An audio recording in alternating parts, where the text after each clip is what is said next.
Transit service. Stops include Fred Meyer, Safeway, The Verge, and Brooklane Village. All buses have bike racks and are ADA accessible. For bus routes, stops, and pickup times, the Transit app is available for download. More information can be found on their website at centraltransit.org.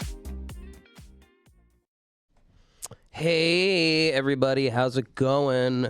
Welcome back to another episode, another week, a delayed episode of Vicky's Dungeon. Welcome! Oh my god. Dude, I am so sorry that I had to miss last week, sadly, because it just so happens, like clockwork, or it's almost just, it's a seasonal thing for me where I, of course, just had to get sick, which really freaking sucked. To quote Xavier Renegade Angel, it totally sucked. That's how it feels when you get sick. You know, all weekend, dude, especially Sunday, this is just how I sounded. It's how I sounded. And if I wasn't sounding like that in my bedroom, I had my head buried in the toilet, throwing up, going, because it was just terrible, man. And then my roommates would hear this, and they would just be like, "Say it, don't spray it, brother. Dang. I need a towel now." It was just that intense, man. God, it sucked. It felt like the flu on steroids. But you know what? I'm back at it again, and I just got 2 words for the sickness itself, and those are, suck it! Because I made it through, and I'm here. I'm here again. I made it through. I fought through, and hands down, I am so happy to be here. Ugh. Outside of that, man, it's rough, dude. It's rough, man. I've had a rough few weeks, but you know what? I'm just glad to be back, dude. You know, I was sick, and you know, just every day I'm just like wanting more and more just to graduate and just move on, man. That's all I want to do right now. And you know, I suppose I should be more excited as opposed to impatient, but I can't help it, man. I just want to. I've been in college for like 5 years, and I'm over it, dude. I'm over it. I wanna just be done with it. I started going to college in my first quarter of college was in it was January of this was winter quarter, January of 2021, and it's almost May of 2026. So I am just wanting to, you know, GTFO, dude. I just want to GTFO out of here. Just want to move on, man. I'm almost 25. I just want to get moving forward. But anyway, yeah, so let's get into it, dude. Let's get into another episode, another week. Let's ramble, dude. Let's ramble about whatever. Let's get it started first, of course, with the kind of fantasy segment area, whatever you want to call it. Let's cue us. Oh, wait, we got to get a hey, yo. Hey, yo. Thank you, Scott Hall. Oh, yeah, by the way, it was WrestleMania this weekend, dude. Hope everybody who watched it enjoyed it. I did not get the chance to watch it, but I'm sure it was pretty good. I know that Paige returned, which I thought was really cool to see. And also, I mean, Cody, he's still world champion, so good for him. A lot of people think he needs to drop the belt to someone already, and he briefly did to Drew McIntyre for like a minute, and then he became champion again. And then from what I heard, the Randy Orton match wasn't great, and just, yeah. But, you know, I like him. I think he's a cool character. I like Cody Rhodes. He's probably my favorite champion in the more recent years. Excuse me. Still sick, dude. Fighting it off. But, you know, I think it's fine that he's still champion. I like him. I don't mind it personally. But anyway, so yeah, I got my coffee here. I'm ready to go, man. Sundays are the day. It's my caffeine day of every week. It's the day that I allow myself to drink more than 1 cup of coffee. Every other day of the week, I'm just like, okay, my limit is 1 cup. And then when Sunday comes, it's like, okay, I have to do the show at 8 p.m. tonight. So because of that, I'm going to need caffeine then, because I'm going to be tired around then, because I'm just working day and night, man. To quote Michael Jackson, got me working day and night. So yeah, let's get cued in by a little bit of some classic Game of Thrones lines from Cersei Lannister. When you play the Game of Thrones, you win or you die. It's true, man. It's true. Nothing sums up that entire series better than probably that line alone. That, of course, being from Cersei Lannister in season 1 of Game of Thrones, and then book 1 of A Song of Ice and Fire called A Game of Thrones. It's pretty interesting that the series is called A Song of Ice and Fire, but the show, they were like, let's just call it Game of Thrones. Like, it's just, that'll just work for the whole thing.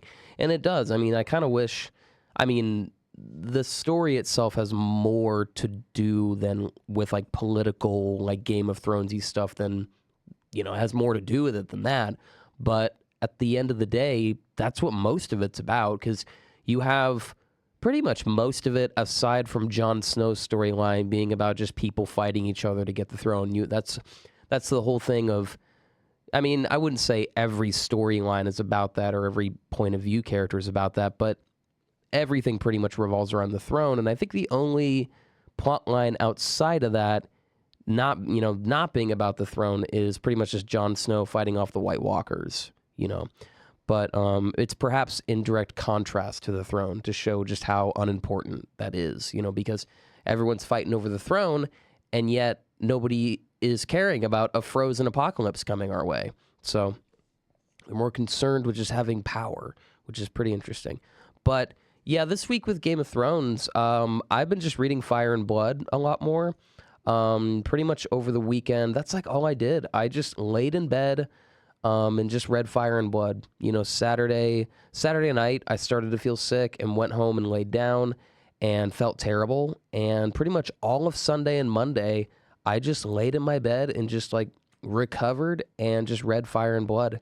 And I thought it was just so cool. I've had the book on my bookshelf for a long time. Like, I'm trying to remember how long have I had that book? I feel like I had it.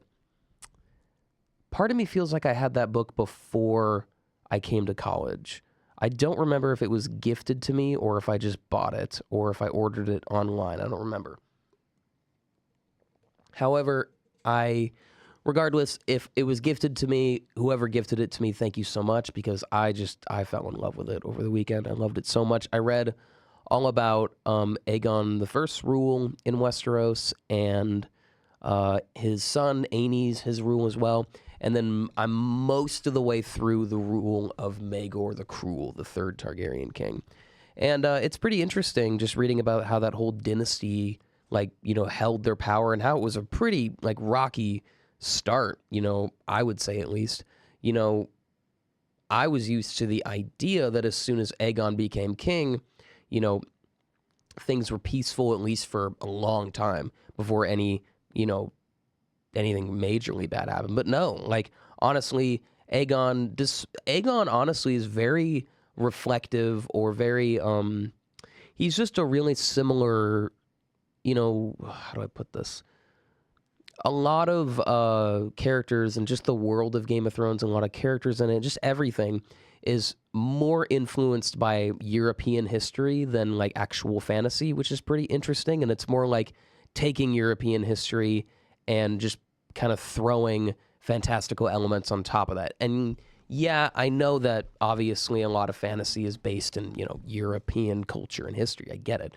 But this is more like he'll take figures from history and be like, okay, instead of William the Conqueror, I'm going to do Aegon the Conqueror, and just stuff like that. But anyways, I bring that up to say that Aegon is really similar to a lot of famous conquerors in real world history. And I feel like the main similarity that jumped out to me is a common flaw or misstep in a lot of great conquerors and leaders in history is a lot of them don't have a solid succession plan put in place. We see that with Alexander the Great, Genghis Khan. I know Abraham Lincoln. Abraham Lincoln wasn't a conqueror, but a great American leader, of course. But a lot of great conquerors in history, they don't have an amazing or super good succession plan. So once they die, a lot of the time their forged empires usually just fall apart.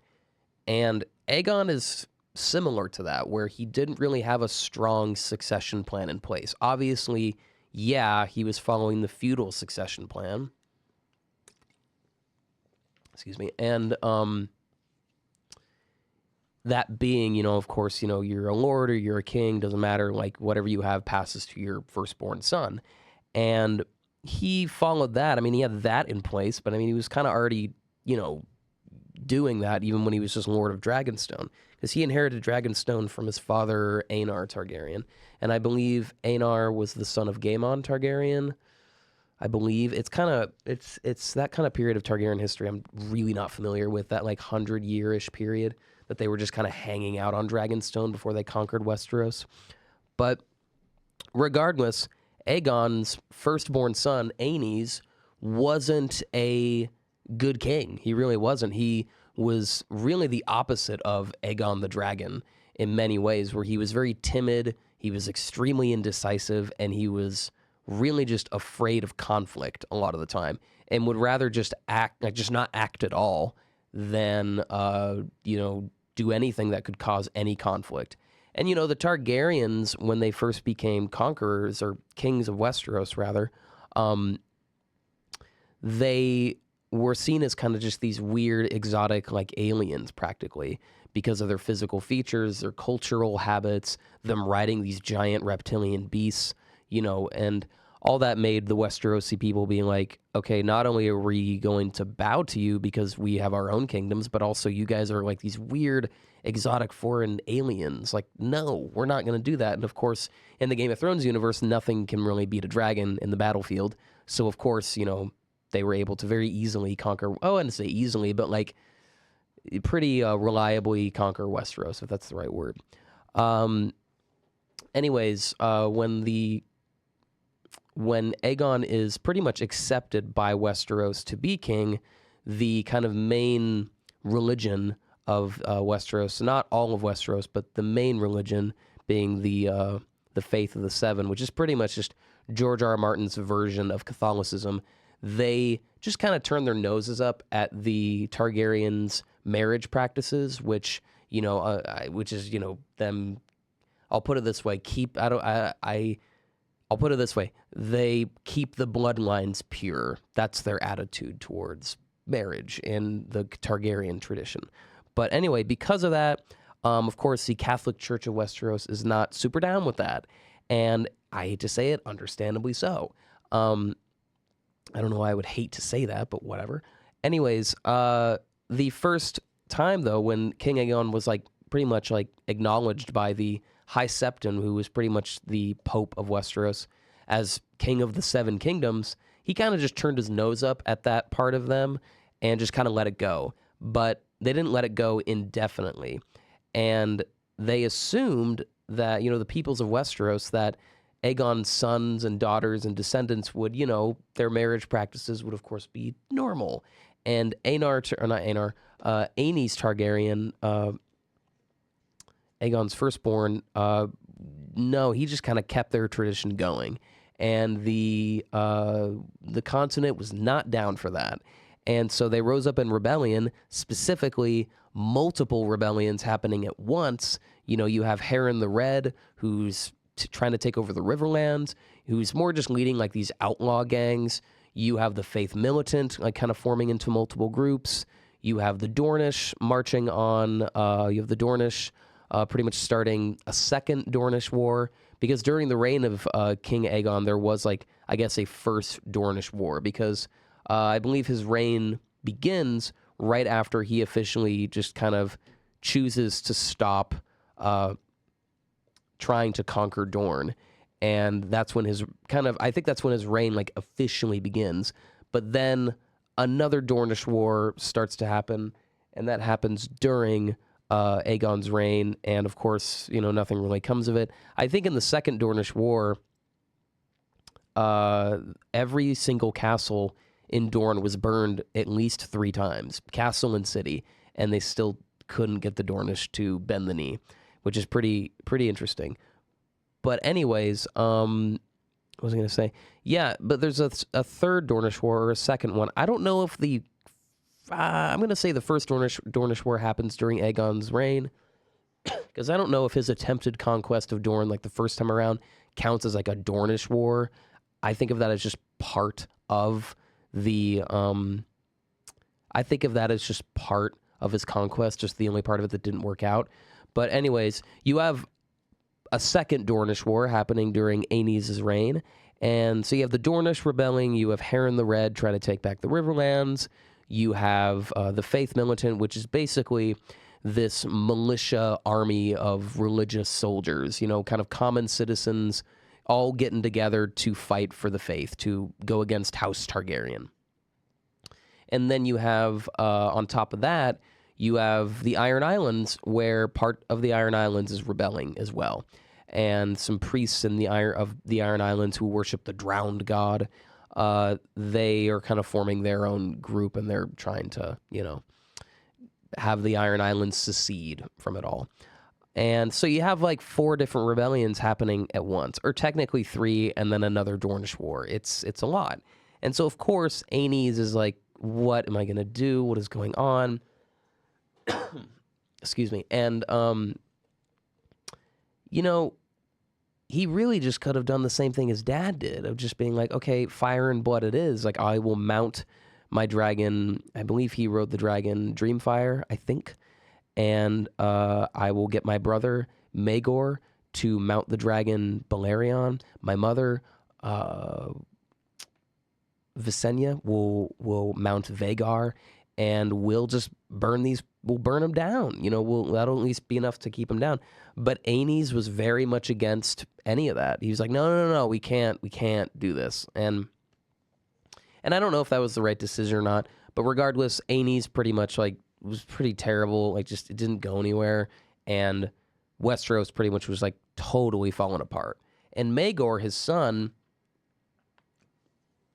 not his son, his brother, Maegor becomes the king after him, because Aenys he just dies very suddenly, and I'm going to say he had some kind of stressful heart attack, something like that. It's very plainly written in the book that he just dies suddenly. But I feel like it's more likely that he died of some stress-induced heart attack or something. You know, because the guy's like super indecisive all the time, doesn't want any conflict, and yet on top of that, he's dealing with 3 rebellions and a second Dornish war. Like, pretty gnarly. Oh yeah, and on top of that, there's actually another thing going on. There's even rebellions happening in the Vale. So there's more than that, dude. You got 5 rebellions going on. So the Vale is going, not the kingdoms themselves are going against him, but you have little rebellions happening in them. You have kind of these parts of the kingdoms rising up. So you have the Vale, you have like a group in the Vale, you have the Faith Militant, you have the Iron Islands falling apart, you have the Riverlands kind of succumbing to this Harren the Red outlaw king, and then you got the Dornish attacking again. It's like, what is going on? So anyway, Maegor, who's known in history as Maegor the Cruel, instead of allowing Aenys' firstborn son, Aegon, who would have been Aegon II, instead of allowing him to take the throne, Maegor is like, no, the only person who should get the Iron Throne is the person with the strength to seize it. And Maegor comes flying in from the east on the back of Balerion the Black Dread, and he was exiled there for 5 years. I forget why, but he was pretty unpopular among the people. I mean, he's known as the Cruel because he was just not a super fun guy to be around. But anyways, he comes in on Balerion, and he's holding Blackfire, the Sword of Kings, and he pretty much just starts to F some crap up. And he comes in, and he first takes out the Faith Militant by not burning them with Balerion. He instead challenges them to a trial by 7. And we see that in the Dunk and Egg show, where it's 7 champions on 7 champions. And whichever side wins are declared the victor by the gods, basically. You know, because they won in their favor, and therefore the gods, you know, were on their side. So, what was I going to say? Maegor wins, and he barely wins. He's like the last guy standing. He's barely alive. And he rests for about a month, and then he recoups, and then he, I believe, flies with Visenya to Old Town, where the Faith Militant are. And that's where like the kind of center of the church is and everything. And what was I going to say? They get there, and turns out the Hightowers, the family in charge of Old Town, open the gates. They, on top of that, they held they hung the banners of House Targaryen over Old Town and everything. And it turns out they were surrendering. And it's pretty crazy because Maegor takes out all these rebellions very quickly. He takes out the Faith. He takes out Harren the Red. He takes out the people in the Vale. He gets the Greyjoys to... Actually, no, during the reign of Aenys is when the Greyjoys chose to take out the rebellion in the Iron Islands, so kudos to them. But in the other Dornish War, of course, like, it doesn't go anywhere, and they, you know, try to have peace again. And, oh yeah, that's what it was. It wasn't a Dornish War. It was the outlaw king known as the Vulture King, and he was more just this outlaw, rebel kind of guy who was gathering together and got to the point where he had gathered together enough allies where he had 30,000 men. And it was more rumored that the Dornish were secretly pushing this because he was coming out of Dorne. But maybe they were. The Dornish are sneaky. People think the Lannisters are really sneaky folks. Like, people don't talk about how the Martells, the people in charge of Dorne, people don't talk about how sneaky they are, dude. I mean, you have them pretty much having a whole conspiracy in the main book series of taking out the Lannisters in King's Landing, all in an effort to, you know, reinstill the Targaryen power through Aegon or through Daenerys. You know, I feel like they just don't really care. I'm not really sure, to be honest. But they're definitely pretty sneaky because you had that going on. When they go to war, they do specifically guerrilla warfare. They do stuff like when they abandon their castles or forts or cities, they poison all the wells. So that way when the troops coming in from, you know, desert landscapes and are obviously thirsty, they just drink a bunch of poison water and they die, which is crazy. And, yeah, a bunch of sneaky folks. And you, of course, also have Oberyn Martell in the books, who's known as the Red Viper, because he is not only a great fighter, but he specifically puts poison on his spear, kind of blade thing, so that even if he doesn't completely win the fight, his opponent's still going to die. I mean, that's how the character, the Mountain, dies in the book. Like, he kills Oberyn in a trial by combat very gruesomely. For me, it was the most unexpected death in Game of Thrones. It was the one death that actually, like, pissed me off. It was the one death that made me just stare at the screen and just go, like, I was just done, dude. I was just done, man. But he's such a cool character. Oberyn Martell is definitely my top 5 favorite characters. Like, you gotta love him. He was only in the show for 1 season, and yet he just totally stole the show, man. And because of that, I was super mad when he died. And you know what? If in the books he gets his, like, revenge or whatever, or I'm sorry, if his daughters, the Sand Snakes, if they get their revenge, I'm just gonna have one word on my mind, and it's sweet! It's gonna make me feel a whole lot better. But anyways, what was I gonna say?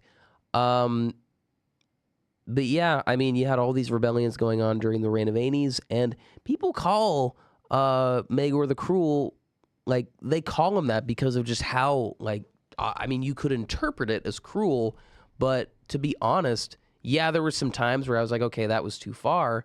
Like, when he has the Red Keep fully finished, because he was the king that, like, totally designed most of, like, the Red Keep, and Aegon just wanted a keep to be made, like a castle, like a royal castle built, and then Aenys wasn't really doing anything with that. And then actually during the reign of Aenys, like, it was really just kind of slowed down because just so much other crap was going on, and Aenys was not very focused on the Red Keep being built. But Maegor was there for pretty much 90% of its actual construction, and it was to the point where he kind of delayed some of his, I guess, effort to taking down any of the, like, some of the rebellions, because he was just so into the Red Keep getting built. And in doing so, he had the Red Keep built, but one of the things where I was like, that was too far, was once it was built, he had all the builders and architects and everyone have a, you know, a big celebratory feast. And then at the end of the feast, he had all the doors of the hall locked and all the builders and architects killed, because while they were building it, he had tons of secret passageways and secret rooms and everything built into the Red Keep, and he had all the other builders and architects and everyone killed, so that way he would be the only one that knew its secrets.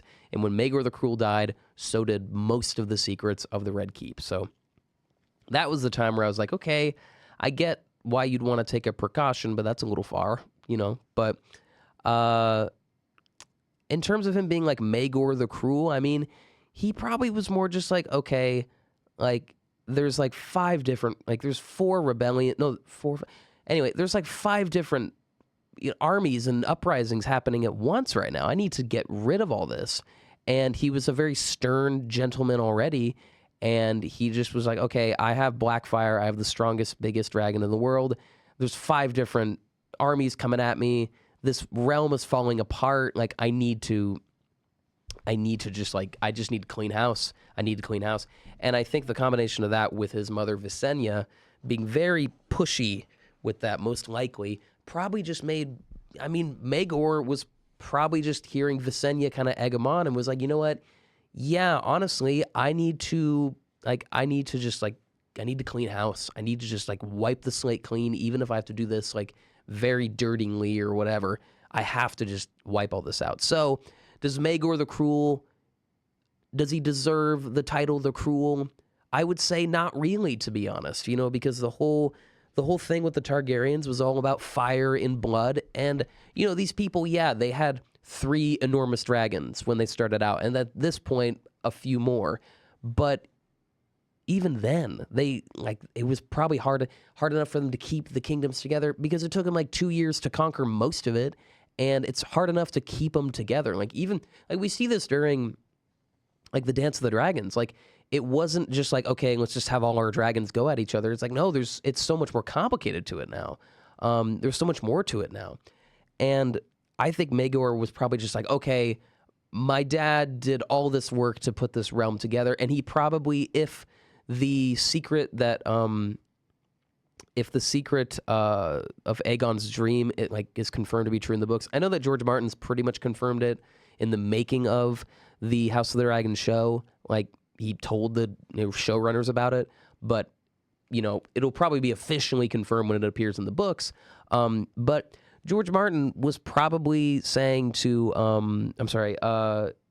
Maegor probably knew about this like Aegon's dream prophecy of, the apocalyptic winter coming and the realm needs to stay united, and was just like, okay, this is like, I mean, I think it's more likely that Aenys just didn't know about it, and that was part of the reason why he was such a bad king, and I feel like Maegor did. I totally can see Visenya or Rhaenys knowing about it as well, and since Aegon at this point is dead, and Visenya is still alive, but also Rhaenys is gone as well, Visenya is the last person that like probably at least heard the dream directly from Aegon.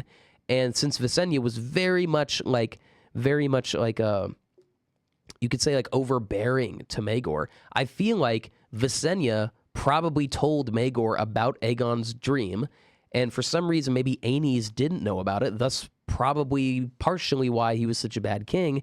And this all adds up to probably Maegor being like, okay, this guy's already very stern and kind of rules with an iron fist and is a very kind of like, he's a very like tough guy, obviously.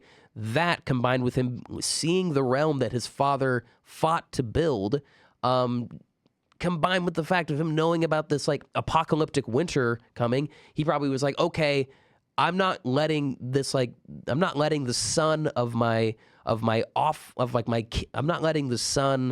Maegor was probably like, okay, I don't know why I keep messing up. Maegor Targaryen was probably like, okay, Aenys did such a bad job, and he was terrible, and it's pretty likely that his son, Aegon, is pretty similar to Aenys in some way, and I know about this apocalyptic dream.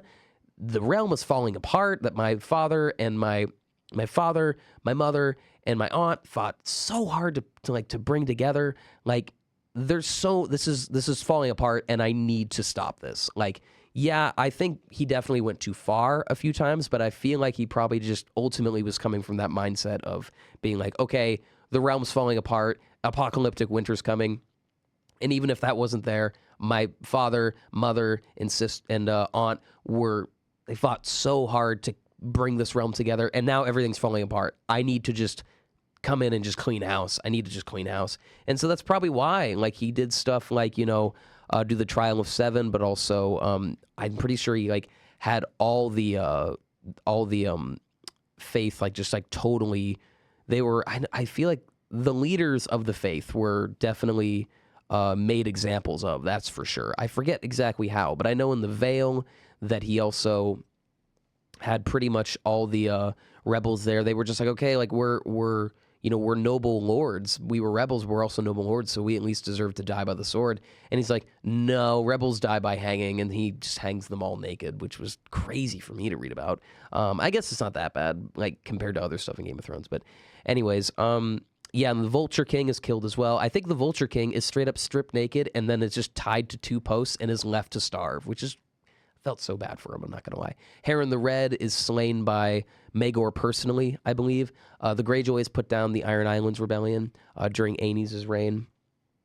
And, but yeah, that's the thing. Like, Aegon the First during his reign was like, okay, I know that these people aren't down for our practices and how we, and our particular practices culturally, but to appease these people, I will have my sons marry Westerosi women, so that way, or Westerosi, ladies and princesses and the whole thing. I will do that to keep things strong. And then Aenys did the Aenys, I feel like, just was kind of like, I'm just going to keep the traditions like pure, when it was pretty obvious that I'm sure why Aegon was like, yeah, it's fine if we do political marriages, because it'll keep things strong.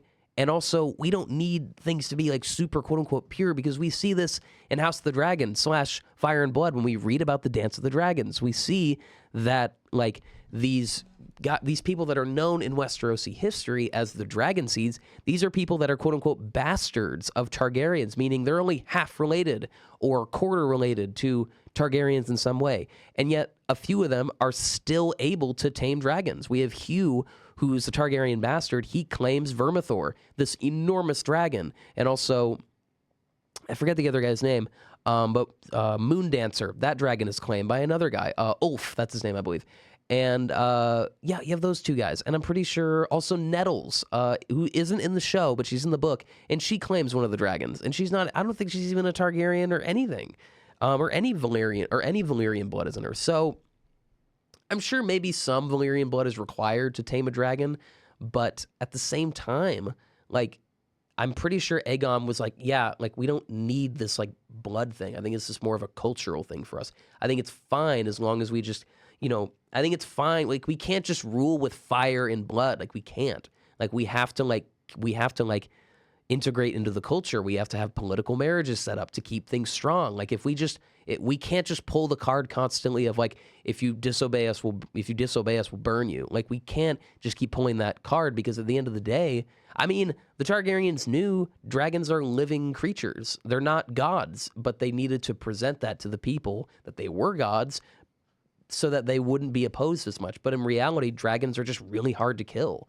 And Aenys, in my opinion, I feel like Aenys just didn't know a lot of this, probably. I'm not really sure, but I feel like Aenys at least lacked some of that knowledge. I think at the very least, he didn't know about Aegon's dream, but I feel like Maegor did. And I think Maegor was probably the right king at that time for the Targaryens to keep Westeros united under their rule. I'm not saying he's the king that Westeros deserved, or needed, or I'm not saying Maegor the Cruel was the king that Westeros should have had, to keep things peaceful, in harmony, happy all the time. However, I will say that Maegor was probably the king that was needed at the time to keep the kingdoms together under Targaryen rule. That's just me talking, but I feel like that's what it is more likely. Was he cruel? At times, I would say totally, yeah. But I feel like most of the time, I feel like at the very least, he shouldn't be labeled as one of the mad Targaryens. Like, there's really not a lot of mad Targaryens, and I don't think he deserves to be there. Because most of his, I mean, had he not, viciously taken down these, these militant, rebellious forces going against the Targaryens, they probably would have fallen apart, because even then, the Targaryens were sort of starting to split a little bit. Aegon didn't have a dragon, but his wife Rhaena did. They had Quicksilver. And, you see the Targaryens already kind of starting to split apart, because Maegor flying Balerion fights Aegon when Aegon takes Quicksilver. And It's the first time we've seen dragon versus dragon since the days of old Valyria. But keep in mind, Quicksilver is like 1/4 the size of Balerion. So, of course, he just dies like that. Excuse me. But at the same time, man, it's just, I feel like if Maegor was not so cruel, the Targaryen power would not have withstood it. Would not have stood. And was he a great king? No, he was not great after that. I would say in terms of like a king ruling in stability, probably not. But thankfully, right after him, we have, I believe, we have Jaehaerys afterwards. I just forget if Jaehaerys is one of the sons of Aenys or if he's one of the sons of Aegon. But regardless, we have Jaehaerys right after him. Jaehaerys, the first Targaryen, who is arguably the greatest king in the history of Westeros. Arguably. I think he's commonly referred to. He was known to history as the Old King, the Conciliator. When he reigned, it's known as the Long Reign, or the Reign of the Conciliator, ruling for 55 years, which is pretty cool because Aegon rules for roughly 34 years. And on top of that, I think Aenys is only on the throne for a little bit. I think it's less than 5 years. I could be wrong, but it's not a long time. And then Maegor is on the throne for 6 years, 6 months, and 6 days, I believe, or something like that. He's on the throne for not a whole long time, only a few years. And then Jaehaerys the Conciliator comes along, and with the help of his wife, Queen Alysanne, and a group of really good advisors on the small council, they bring Westeros to probably its peak position over his 55-year reign. And then after him, it's Viserys I, who reigns for roughly 20 years, and he's known as just Viserys the Peaceful. During his reign, just things are good. He just kind of keeps things good. I wouldn't say he really adds much to the realm. Like, he doesn't like improve it further, but at that point, it's in a pretty good place. So he just kind of keeps things good, you know? And then after that, all hell breaks loose again. But on the brighter side, the Targaryens had, relatively peaceful reign for like 70 to 80 years. And pretty good. And then the Dance of the Dragons, and then just the Targaryens just start to just lose power, just more and more, steadily decline in power after the Dance of the Dragons, because they don't got any more dragons after that. And they just kind of have their worst kings after that, pretty much. You have, I love Daeron the First, but he was a king consumed with wanting to conquer, and it just didn't work out. I think he's the coolest king, but he's one of the not so good kings, because he just was so focused on being, the conqueror who conquered Dorne without dragons. And although he technically did it, in history, it says this. He had the forces. It says in history that he was the king that conquered Dorne but could not hold it, which is so sad. And then after him, you have Baelor the Blessed, who kind of sucks. He's not that bad. He has peace with Dorne, but it's not that great. And then you have Aegon, and then you have Viserys II, who actually was a really good king for the time, but sadly he dies very early on. And then Aegon IV, arguably the worst king, is king for a while, and he pretty much spawns the Blackfire Rebellions, which I'm a huge fan of the Blackfires, to the point where if we had a Blackfire Rebellion spinoff or any flashbacks or anything, my reaction to that would be, thank you! I'd just be giddy as F. You gotta love the Blackfires. Don't get me started on the Blackfires, but yeah. And then you had Daeron II, who was actually a good king. He's remembered as Daeron the Good. He kind of did stuff similar to Jaehaerys, where he just kind of tried to fix the realm and keep it good after a really rough reign. And he actually got the Dornish to not be conquered, but they married the Targaryens and they wed into the Seven Kingdoms. So they did become vassals and bend the knee to the Targaryens, but it was through marriage, not through conquest. That's pretty incredible that he did that. He got the Dornish to finally bend the knee, at least for the most part. They still had special rights and privileges, but regardless, they were vassals. Yeah, and then after that, you have Aerys the First, just not super great. A lot of Ironborn raids happening, and then rebellions as well. I believe the second and third Blackfire rebellion happened in his reign. And then you have Maegor Targaryen, who I think he's known as just kind of a warrior king, just kind of puts down a lot of rebellions. I mean, obviously, I think he fights against the 4th Blackfire Rebellion, the one with, I believe, Daemon the Third. No. I think he's actually there during Hagon, so he actually might be there for the 3rd one. So I guess the 2nd Blackfire Rebellion happens during the reign of Aerys, I think.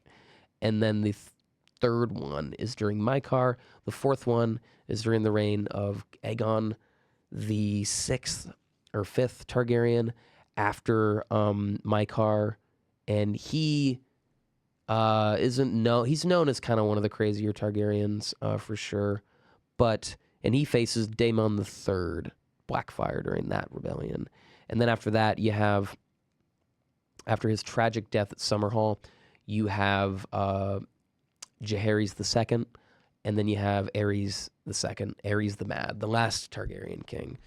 Yeah, it's kind of crazy. It's kind of funny, man. It's kind of crazy. I can name all Targaryen kings, all 17 of them. It's not that impressive, but I got such a kick out of it when I was trying to memorize them because I just enjoyed it that much. I was just like just for fun, I would just try to test myself and seeing if I could name all the Targaryen kings. And I'll try to do it now. I will try to name all the Targaryen kings now in order. So you got Aegon, Aenys, Maegor, Jaehaerys, Viserys, Aegon the Second, Aegon the Third,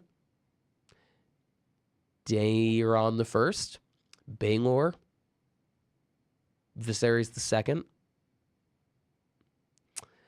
Aegon the Fourth, Daeron the Second, Aerys the First, Maegor, Aegon the Fifth, Jaehaerys the Second, and Aerys the Second. There you go, man. There you go. I hope I got that right.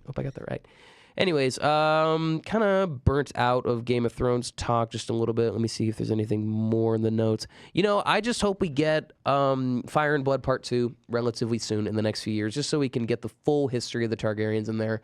Of course, you know me, I want to read more about the Blackfire Rebellions, get some more info on those, like the specifics. But outside of that, I would love to read more of just like the era of the Mad King. And also just reading more about Daeron the First as well. So if I could read more about those guys, that'd be pretty fun. Pretty interesting. Anyways, I'm going to play a few ads for you while I take a quick coffee break. And then we will just talk about Lord of the Rings. We'll ramble about that for a little while. Just going to play some ads for you, and I'll talk to you in a minute. Support for 88.1 The Berg comes from Ellensburg Planned Parenthood, located at 613 North Pine Street. They offer services such as STI testing, birth control, wellness exams, and more. For more information or to book an appointment, you can call them at 866-904-7721 or visit their website at ppgwni.org. 88.1 The Berg would like to thank our proud sponsor, Happy's Market. Happy's Market is a convenience store located at 207 West University Way in downtown Ellensburg. They are now open 24 hours a day. Happy's offers a variety of food options such as their breakfast burritos, pizza, and Chester's chicken. If you'd like to find out more, Happy's can be reached at 509-925-3500. 88.1 The Berg would like to thank our proud sponsor, WSECU. WSECU is a member-owned credit union serving communities across Washington. With branch locations statewide and digital banking access, WSECU provides personal banking, business services, and consumer lending. Additional services include mobile banking tools and financial education resources which support local communities throughout the state. You can visit their Ellensburg location at 100 North Main Street or visit wsecu.org for more information. Attorneys can help with many things: traffic citations, criminal accusations, and arrests. 88.1 The Berg would like to thank its proud sponsor, attorney Mark Chmielewski. Mark's office is located on Pine Street in downtown Ellensburg, walking distance from the CW campus and the courthouse. With over 30 years experience as a state deputy prosecuting attorney, municipal court judge, city prosecuting attorney, judge pro tem, and defense attorney, Mark can be reached at mac1law.com or by calling 933-1LAW. 88.1 The Berg wants to thank our proud sponsor, The Barber Chop. The Barber Chop is located south of Safeway at 320 East 4th Avenue in Ellensburg. They have experienced barbers and offer kids and men's haircuts. To find out more or book appointments, you can visit ellensburgbarbershop.com. Walk-ins welcome and appointments are guaranteed. The Barbershop! 88.1 The Berg would like to thank our proud sponsor, Ellensburg Sweet Spot. Ellensburg Sweet Spot spans 2 stories and offers toys, candy, ice cream, and drinks. They are located in the Ellensburg Central Square at 114th West 4th Avenue in Suite 102. They're open 7 days a week. More information can be found on their Instagram or Facebook or at ellensburgsweetspot.com. Attorneys can help with many things: traffic citations, criminal accusations, and arrests. 88.1 The Berg would like to thank its proud sponsor, attorney Mark Chmielewski. Mark's office is located on Pine Street in downtown Ellensburg, walking distance from the CW campus and the courthouse. With over 30 years' experience as a state deputy prosecuting attorney, municipal court judge, city prosecuting attorney, judge pro tem, and defense attorney, Mark can be reached at mac1law.com or by calling 933-1LAW. Oh, yeah, dude. Sorry, I just needed a coffee break, man. I'm tired. Dude. It's been a long day. Spent time in the library, then went to work. Now I'm here. So I guess it wasn't that long. Anyways, yeah, dude, let's get into Lord of the Rings stuff. Cue us in, Gandalf. Let's hear it, dude.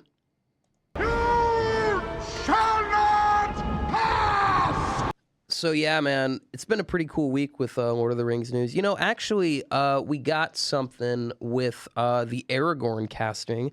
You know, I actually think the guy they ended up going with, I think he looks the part. You know, I'm actually kind of down for it. It didn't turn out to be the guy from before that we all thought it was. But you know what? I'm fine with it. The guy that we ended up with, because he really looks the part. I remember commenting on a post, like an announcement post of it, and I was like, man, he at least really looks the part. So, meaning he looks a lot like Viggo Mortensen Aragorn. So you know what? I'm looking forward to it. I'm fine with it, man. I'm happy. Gotta love Lord of the Rings, man. I remember watching, dude, those movies, I don't even remember the first time I watched them. Like, they're that ingrained in my life and my childhood and just everything. It's like the same thing with Star Wars. Like, I don't remember the first time I watched Star Wars. I feel like that's pretty common, but with Lord of the Rings, I feel like it's pretty common too, but less so. You know, I feel like most people can remember the first time, but I don't remember the first time I watched Lord of the Rings. It's just like, in my memory, something that's just always been there, and I love that. I'm happy that it's just always been there, and yeah, I do kind of wish I could travel back in time to the first time I saw it, just to feel that again. There's nothing like watching or reading or listening to something amazing for the first time, and just that feeling of like soaking it in for the first time. It's really cool. I feel like I had that feeling. I mean, I had that feeling with Game of Thrones, that's for sure.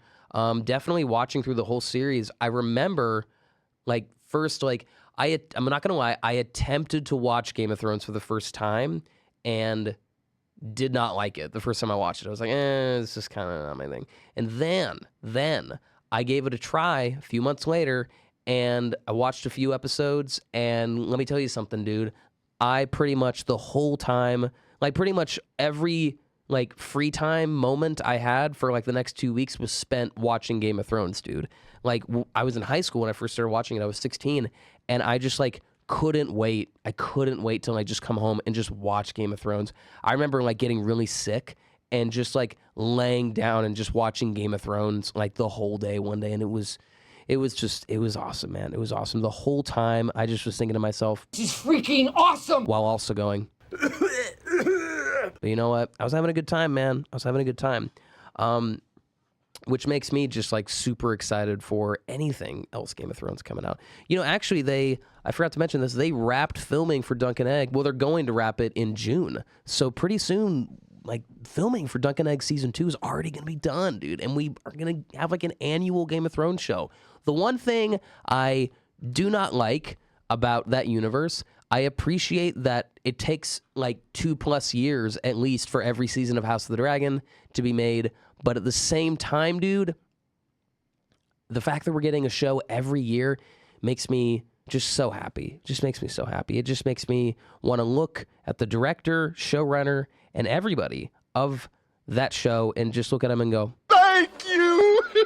Yeah. And then right afterwards, I'm just going to say, Give me it. Because I want it already, man. I don't want to wait like 6 months. I'm impatient. I'm impatient, man. I'm impatient. Because you know what? It's the best Game of Thrones show.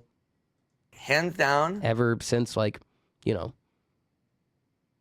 season 8 of Game of Thrones, probably. Well, season 1 of House of the Dragon. You can't go wrong. I love that one. Anyways, Lord of the Rings, though, before I go on just another Game of Thrones rant.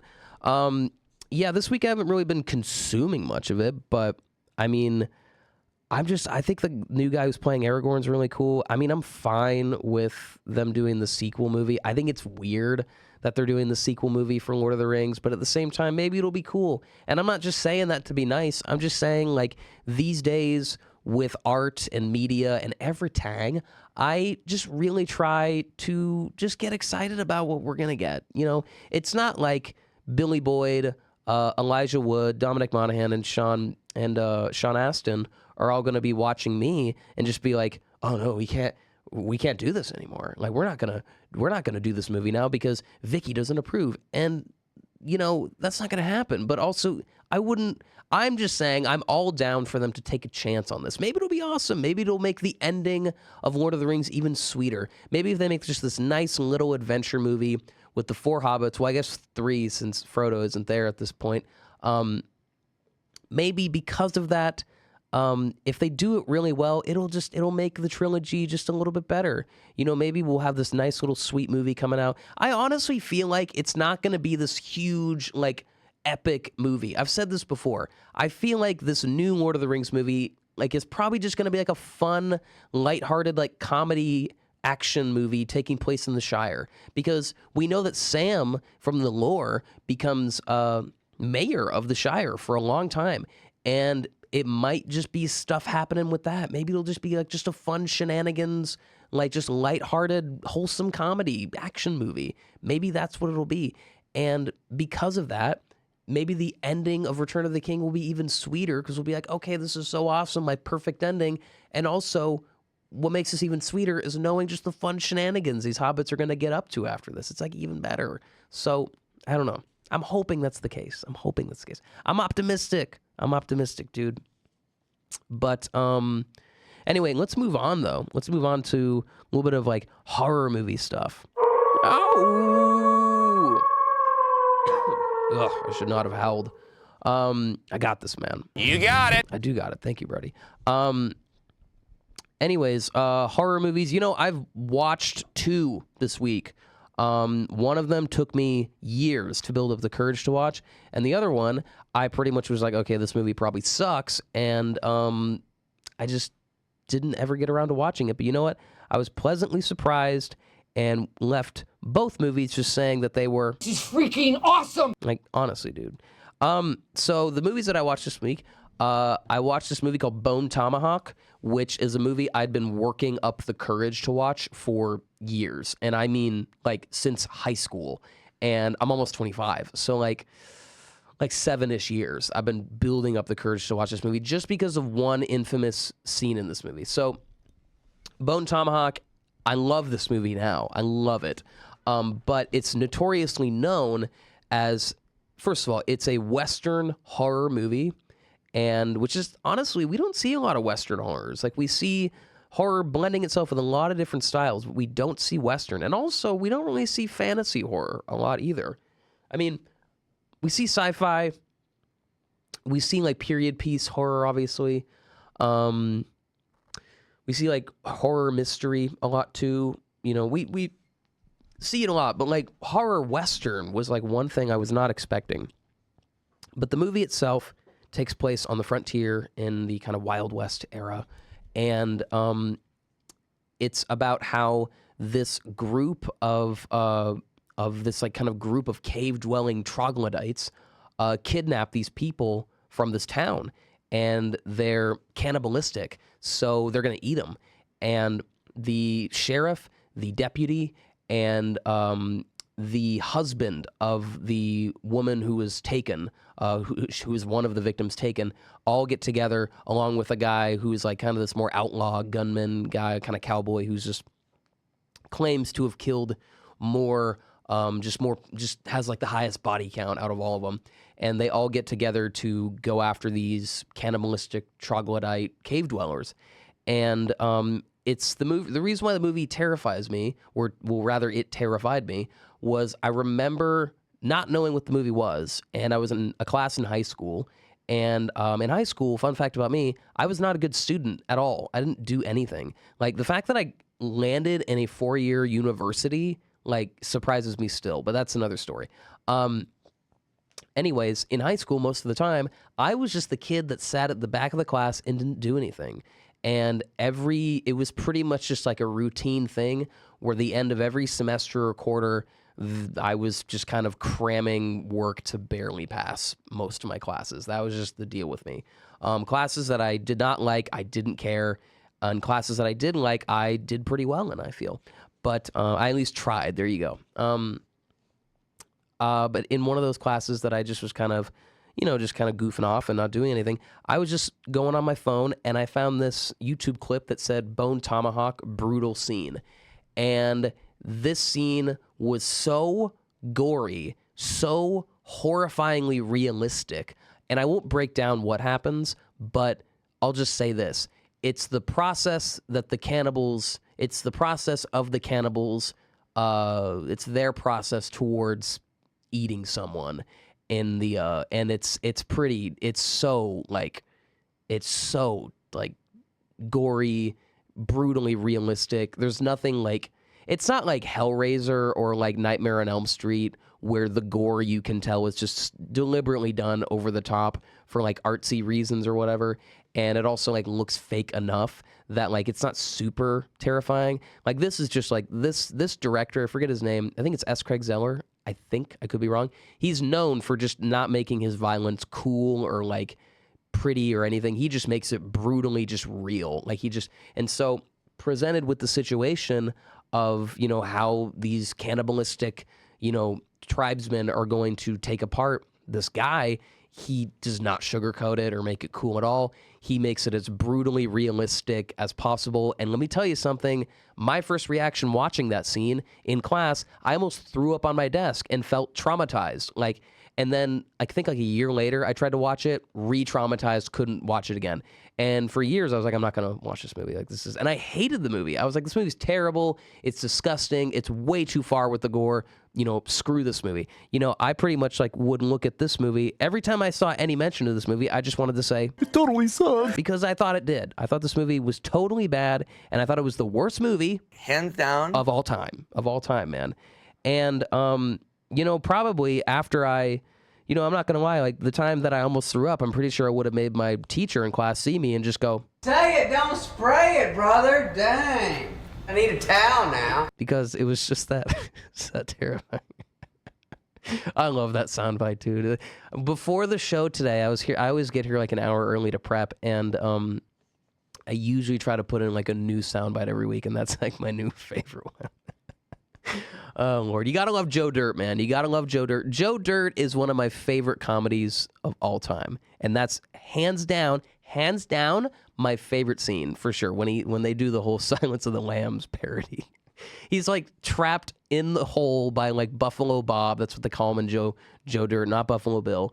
And instead of Joe being understandably terrified that he's trapped in this pit in someone's basement, being starved to death, so, that he can have the whole skin suit thing happen to him. Instead of him being terrified, like the woman in the movie, his whole attitude towards it is just all right, man, I've been down here 2 weeks. When are you gonna let me go already?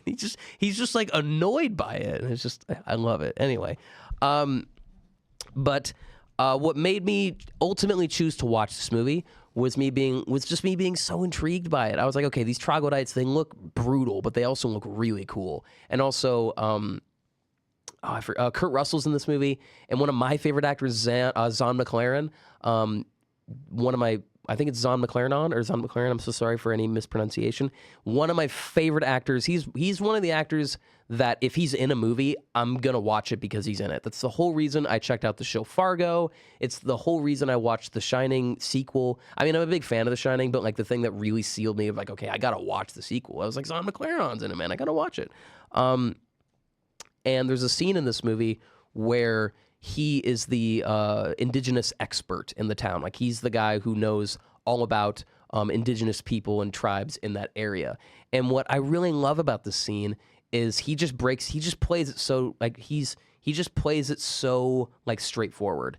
And they have an arrow from one of the troglodytes, and they take it to him, and he just is like, there's only one group that hunts with these. And they're like, well, what are they called? And he goes, they don't have a name. And then Kurt Russell's like, what kind of tribe doesn't have a name? And he goes, one that doesn't have a language. They're cave dwellers. They're primitive. And then, and he's like, well, you take, and he goes, and Kurt Russell's like, do you know where they are? And he goes, I have a general idea. You can tell I've watched this scene so many times. It's my favorite scene in the whole movie. I love a scene with just good dialogue. And he's like, do you know where they are? And he's like, I got a general idea. Take us to them. I won't. And he goes, are you afraid? And he goes, yeah. And then one guy's like, are you afraid of your own kind? Because Zon McLaren's, he's Native American, he's indigenous. And I love how he just goes, they're not my kind. They're a spoiled bloodline of inbred animals that are, that just do all this disgusting, awful stuff.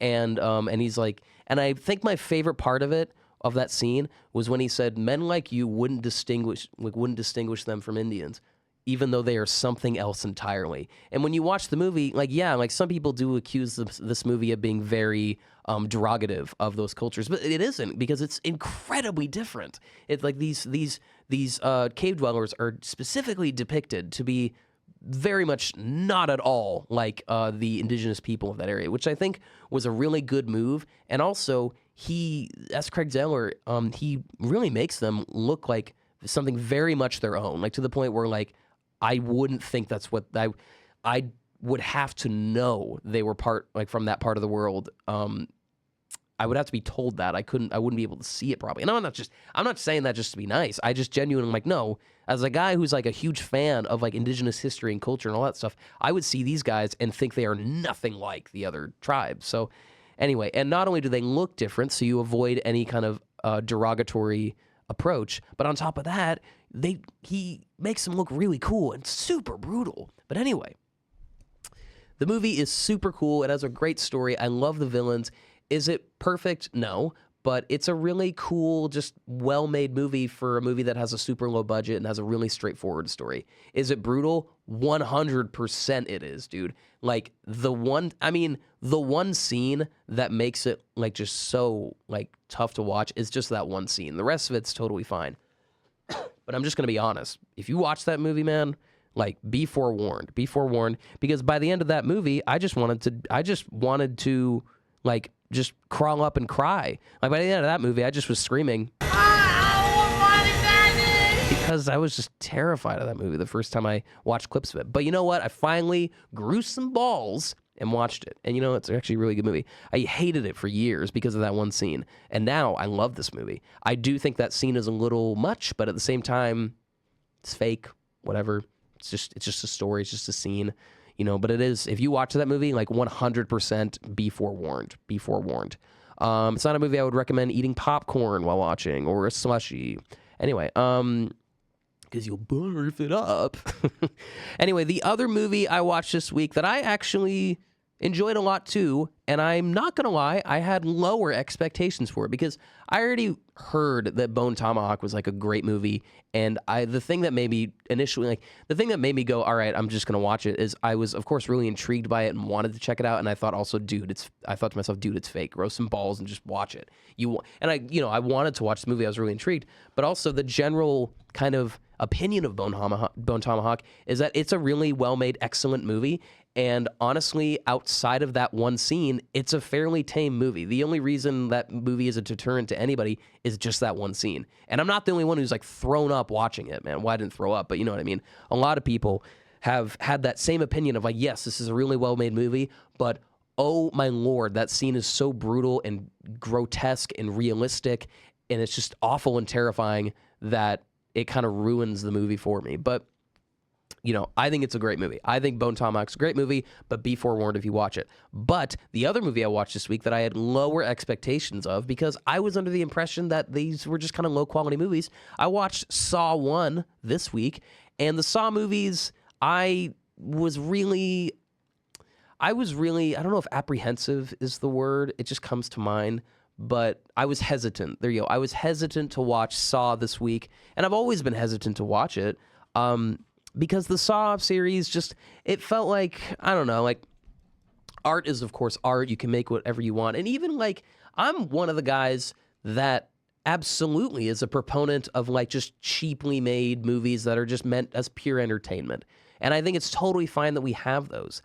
We don't need every movie, every story, piece of art, any form of entertainment. There you go. Not all entertainment, in my opinion, needs to be, I mean, I would like it to be mostly, at least 90% of it or 80% of it be this really well-made, well-crafted, deep, you know, super just well put together, thoughtful thing. Whether it's a book, a movie, a band, a song, podcast, whatever it is.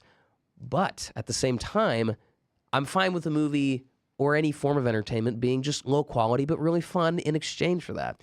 And I always thought the Saw movies were really low quality, just like gore for the sake of gore. And I just thought they would have no good story and just really crappy and just blah, blah, blah, blah, blah. And I'm not going to lie, though, man. I watched the first one this week because I was really intrigued because I kept hearing for years from multiple people when they would hear my opinion of being like, yeah, those movies suck. They're just torture porn. Like, why would I even watch those? Like, all they are is just people trying to get out of these traps and blah, blah, blah, blah, blah. I guess I never acknowledged it to people, but I did always think that the traps were creative. But anyway, recently, for the second time, someone told me, yeah, most of the movies suck and aren't super well made and whatever. Maybe not suck is the right word, but aren't great. But the first one is actually a legit, like, pretty good movie. Like, the stories, it's much more story focused. It's not so heavy leaning on the gore. So that combined with me also being a big fan of the actor who played Wesley in Princess Bride, which I know is a super unexpected, out of left field thing to mention, but I will say that actor is pretty good. Really am a fan of him. The fact that that actor is in this movie made me go, okay, I really like this actor, and I think it's interesting that he's in this. Like, I just don't expect this actor to be in this, but that's also because I've only seen him in one other movie, and two movies. I saw him in Liar Liar with Jim Carrey. Anyways, I was like, okay, this guy, Wesley, and the guy, and like the stepdad from Liar Liar is in Saw. Okay, that combined with people telling me that it's actually a pretty good movie series, I'm going to check it out, or the first movie. Anyway, so I watched it this week, and I really liked it. I thoroughly enjoyed this movie. I thought the story was really well structured, and I loved the twist of it. I mean, I already kind of knew the twist going in, but the twist was really cool. And overall, I think Saw 1 is not perfect, I would say, but it's pretty solid. I think the structure of it is really good. I love how the movie is centered around these two guys trying to get out of this room, and they're kind of pitted against each other by Jigsaw. And throughout the movie, through like flashbacks of other characters and like police investigations, that's how we see the other traps. And I thought that was a really smart way to work in the other traps while also taking a break from these two guys if we get bored at all.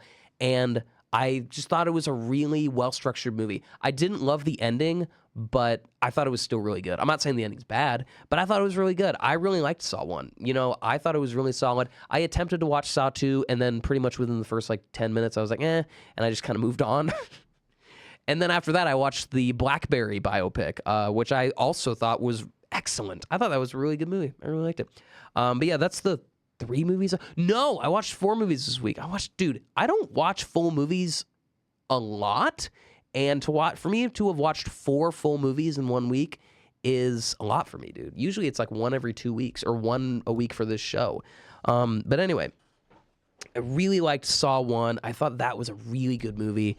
I thought the story, I just really appreciated the structure. I just loved how it was centered around these two guys, and then you cut back to like the police investigations of the Jigsaw killer, and that's how they show the other traps that were made in the past, and then it also shows how the cops are like investigating it now, and it's just I thought it was just really well structured, you know? So you know what? I think Saw was really good. Saw 1 is really good. I did not love Saw 2, but I haven't finished it, so what do I know? But I will say, I did see Spiral, the Saw movie with Chris Rock in it. Yeah, you heard me right. Chris Rock is in a Saw movie. And that movie was just, oh my God, that movie was terrible. I hated that movie. I thought that movie was just really just not great. Not great, dude. I got 2 words for that movie. Suck it! And I hate to say it. I just didn't like it. I thought that movie I thought the story sucked. Chris Rock being in a Saw movie was really weird. And, again, I'm fine with an actor taking on a new challenge. Like, there's some actors that are predominantly comedic that occasionally do a serious role, and they pull it off. Case in point. I'm trying to think. I don't know why none are coming to mind. But regardless, there are some out there. Like Jim Carrey, for example. I would argue Jim Carrey is a better dramatic actor than a comedic actor. But that's just me talking. Anyways, I thought Saw 1 was really good, though. I thought Saw 1 was really good. I didn't love Chris Rock and Spiral. I thought that movie just was bad. But anyways, I'm curious to check out the other ones. And I know that Saw 1 doesn't have a super high rating on Rotten Tomatoes, but it's still pretty good. I think it's a pretty good movie. I really liked it. And Bone Tomahawk, I think I liked the characters of Bone Tomahawk more, and I just liked it's a movie that like doesn't feel low budget, obviously, but it's really straightforward, and I don't know, I like it. It's pretty long. It's 2.5 hours, but at the same time I really like it. It has a lot more compelling characters. I like the characters of Bone Tomahawk more, for sure, and I like how the story is just straightforward, and I really like the look of the troglodytes. And it's just a pretty interesting movie. I remember reading somebody say that the director of Bone Tomahawk should direct an adaptation of Blood Meridian by Cormac McCarthy. Blood Meridian, of course, being probably the most popular Western book ever written and is known as a quote-unquote unadaptable book to film. And it's also known as being extremely dark and grotesque and disturbing. And honestly, as soon as I saw like that YouTube comment saying whoever directed Bone Tomahawk should direct a Blood Meridian movie, I remember just being like, yeah, that's just obvious, to be honest. Like, I mean, not saying like, I looked at that and I just was like, yeah, that I feel stupid for not thinking that. That'd be perfect, but anyways, but yeah, I really liked Saw, and I thought the Jigsaw puppet looked so cool. I already knew what he looked like, but just seeing him like emerge from like the darkness on like the little tricycle, and he has like the the voice recording coming out of him. I thought it was great. I thought it was really cool, and I loved the jaw trap that he put that he had the one girl who escaped, and she didn't die. But the jaw trap that he put her in, it looked so cool, but so brutal, man. So brutal. And Jigsaw is one of those characters that he's really gray. He's not like this character of who just kind of just loves the entertainment like of the traps and seeing these. He's not somebody who has like a joyous bloodlust. He's a very gray character where he sees like the toughness, he sees the worst parts of society, and he feels personally like screwed over by society and is envious of those people who aren't screwed over. And therefore, this is what starts his obsession with kind of like kidnapping people that he views as like disgraces to society and putting them in these traps. And it's pretty interesting. Do I agree with Jigsaw? No, obviously not. But he's a compelling character, which I really like. Yeah, what else did I watch this week? I watched the BlackBerry biopic about the making of the phone, of like the BlackBerry phone, and I really enjoyed it. It was a really just solidly made biopic. I thought it was really cool, and the BlackBerry phone is one of those things that I just kind of forgot existed, and I remember thinking, I was like, what made that phone so special? Why did so many people have it? And it turns out the BlackBerry was just the first phone that could text and send emails to people very easily. And I'm pretty sure that's all it really could do, but still really cool.